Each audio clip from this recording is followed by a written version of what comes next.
Et ce matin, nous sommes en compagnie du coordonnateur du SNU sur le territoire. Bonjour Jean-Luc Faure. Bonjour.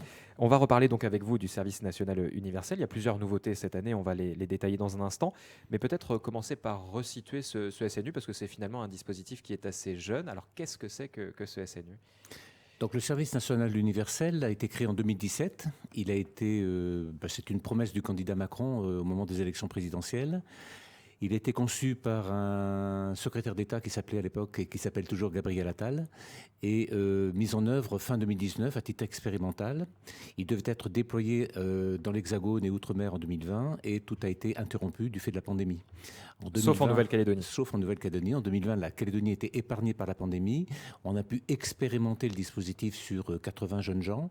76 ont validé leur phase 1 en 2020.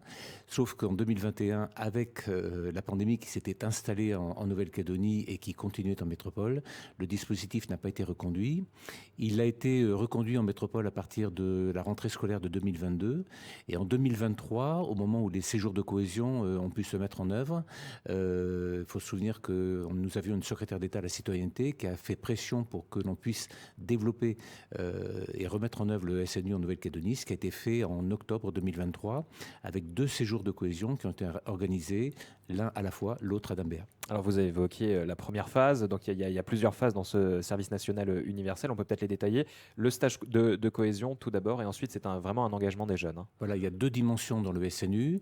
Une phase de cohésion à travers un séjour de 12 journées en centre d'hébergement qui réunit des jeunes âgés de 15 à 17 ans sur un programme qui est défini par un référentiel national et dans lequel on peut également introduire des modules qui permettent aux jeunes de s'approprier leur environnement, de mieux connaître leur pays, notamment en Calédonie où on a quand même beaucoup de cultures différentes et particulièrement la culture kanak qui est la culture du pays. Ça c'est la phase 2, la phase 1 pardon. Donc, Durant laquelle vous enseignez aussi un savoir-être. Alors, il y a des valeurs qui sont transmises tout au long quand on de ce parle d'un séjour. séjour de cohésion, on est bien là pour travailler sur le vivre ensemble et faire prendre conscience aux jeunes de l'importance de travailler ensemble dans une même direction. On introduit des valeurs, les valeurs de la République, liberté, égalité, fraternité. On les sensibilise aux questions de sécurité, on les sensibilise aux questions de santé, on les sensibilise aux questions de défense, de mémoire, on les sensibilise aux concepts d'environnement, de développement durable. On les introduit aux questions de culture, de patrimoine et naturellement en travaillant sur la culture et le patrimoine notamment calédonien. Avec une Donc, découverte des institutions aussi pour mieux comprendre et avec la l'environnement. découverte des institutions, alors évidemment au niveau de l'Hexagone, on porte beaucoup sur les institutions européennes, nationales.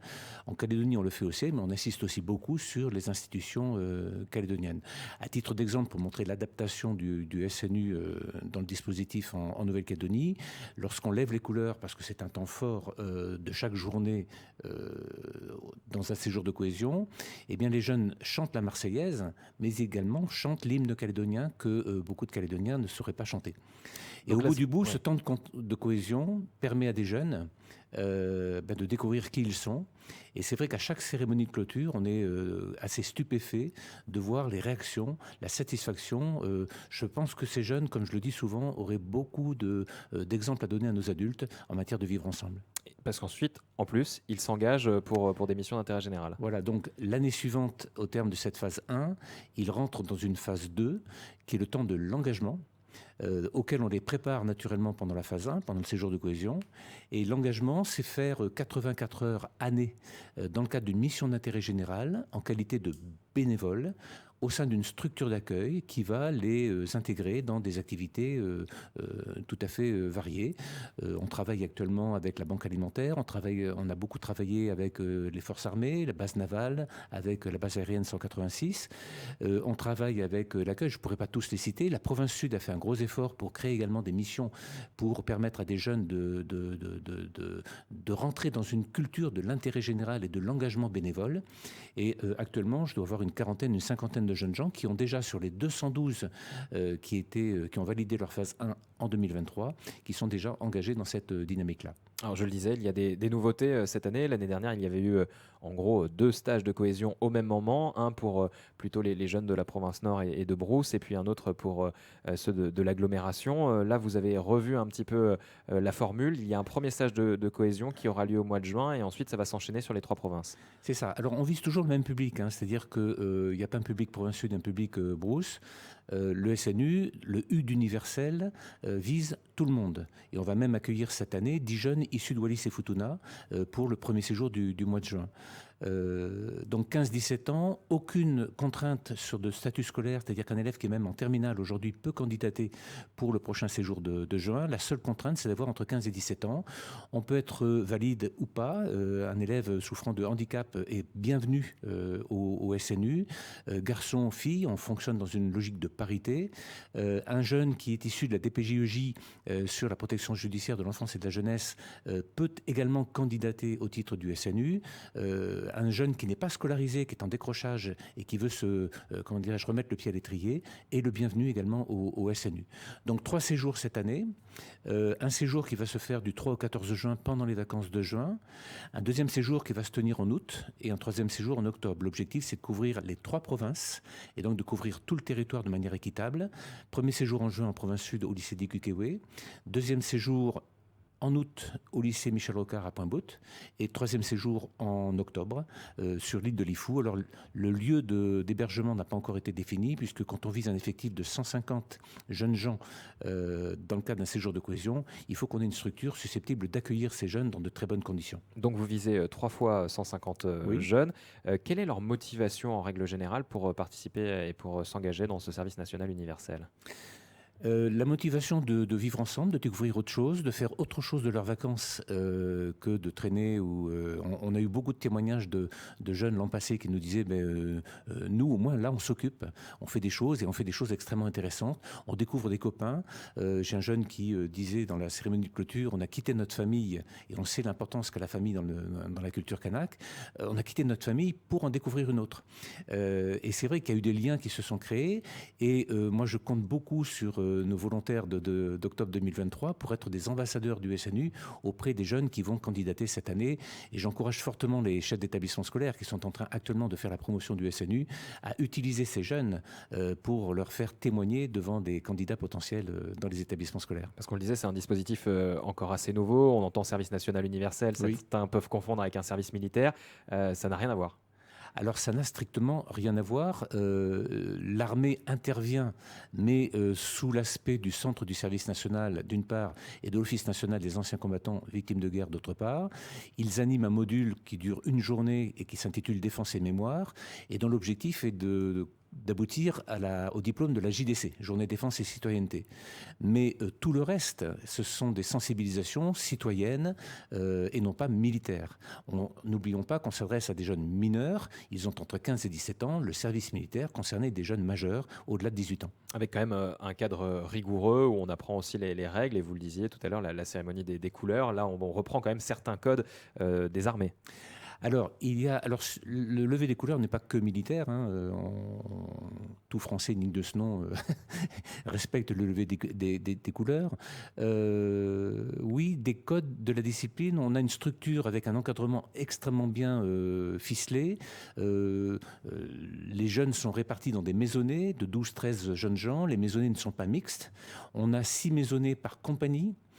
À la tête de chaque maisonnée, vous avez un tuteur, les compagnies sont gérées par des cadres et tout ça est piloté par un chef de centre, 2 adjoints, un référent santé. Et depuis l'année dernière, parce qu'on a accueilli l'année dernière, alors dans des conditions qu'il a fallu adapter de manière assez intéressante, on va recruter cette année, comme on l'a fait l'an passé, un référent handicap pour pouvoir gérer au mieux et accompagner les tuteurs dans la gestion d'élèves handicapés. Alors vous avez évoqué toutes les activités que ces jeunes font dans ce séjour de cohésion. Une journée type, ça ressemble à quoi finalement pour un jeune qui va venir sur un temps de vacances scolaires pour participer à ce service national universel ? Alors, il y a 2 types de journées. Il y a les activités que l'on peut faire et que l'on fait en centre. C'est-à-dire que les jeunes ne quittent pas leur centre et on accueille des animateurs qui vont intervenir. Donc, c'est le cas notamment de la journée défense et mémoire. Et puis, vous avez des journées hors centre où on leur fait découvrir, quand on découvrira les institutions, ces jeunes se rendront au commissariat, ces jeunes se rendront au congrès, ces jeunes se rendront à l'Assemblée provinciale, ces jeunes se rendront sur les sites où les décideurs travaillent et où tout ça fonctionne. Idem, on les emmènera au parc de la Rivière Bleue, on les emmènera découvrir des environnements qui sont la première journée, notamment sur la journée cohésion, on va les emmener en plusieurs groupes, les uns au parc forestier, les autres à l'aquarium des Lagons, pour se découvrir et découvrir autre chose. Et souvent, les petits jeunes qui viennent des îles ou qui viennent de Brousse et même de Wallis et Futuna, ce sont des environnements qu'ils ne connaissent pas ou que très peu. Donc, commencer le séjour de cohésion de cette manière-là, ça m'a semblé extrêmement intéressant. Alors, pour les jeunes qui voudraient participer et s'engager, quelle est la marche à suivre aujourd'hui? Les inscriptions sont d'ores et déjà ouvertes, en tout cas pour le premier séjour. Alors, début des inscriptions depuis le 1er mars. Alors, ça marche très bien, même si on n'a pas beaucoup communiqué là-dessus, sauf peut-être dans les établissements scolaires. Fin des inscriptions le 10 mai, pour un séjour qui va démarrer le 3 juin. Voilà. Et il y a une sélection des dossiers? Alors, non, universel. On ouvre au maximum, donc on ne va surtout pas fermer. Il y a un nombre de places limité. Alors, il y a 150 places, mais les jeunes, une fois que les 150 places auront été renseignées, on va en mettre beaucoup sur liste d'attente en cas de désistement pour compléter les désistements éventuels. L'année dernière, on s'est confronté à beaucoup de désistements. Il a fallu essayer de compenser ce qu'on n'a pas pu forcément faire. L'an passé, on a travaillé un petit peu dans l'urgence parce que c'est arrivé assez rapidement. Où en étais-je? Donc, en gros, c'est première arrivée, premier servi. Absolument. Si on peut dire ça, voilà. Donc les inscriptions se font en ligne. Tout est fait à travers une plateforme SNU. L'adresse c'est snu.gouv.fr. C'est une plateforme nationale. Et à partir de là, sur la page d'accueil en haut à droite, vous avez mon compte, vous cliquez et vous suivez toute la procédure d'inscription. Il faut avoir une carte d'identité à jour qu'il va falloir scanner pour la proposer, pour qu'on puisse vérifier l'éligibilité du jeune. De toute manière, le jeune, avant de s'inscrire, devra indiquer quelques indications pour vérifier s'il est ou non éligible au SNU. S'il a plus de 18 ans, il ne pourra pas s'inscrire. Ça fera blocage. S'il a moins de 18 ans non plus. À partir de août et octobre, dans la mesure où on va un petit peu restreindre sur l'accès pour des élèves de terminale qui auront autre chose à faire, qui sont déjà en préparation des épreuves de spécialité ou du baccalauréat, ces jeunes-là ne pourront pas s'inscrire également. Donc on définit les paramètres et le jeune aujourd'hui peut s'inscrire sans problème. Il indique son lieu de résidence et les deux responsables légaux doivent également valider son inscription en cochant l'acceptation d'autorisation du séjour et l'acceptation ou pas du droit à l'image. Donc là, il faut l'accord des deux responsables, des deux parents. N'oublions pas qu'on s'adresse à des jeunes mineurs et il nous faut absolument l'accord des deux ou du responsable légal. Donc je rappelle l'adresse snu.gouv.fr. Absolument. Et on trouve très facilement. Merci beaucoup Jean-Luc Faure d'avoir été avec nous. Merci à vous.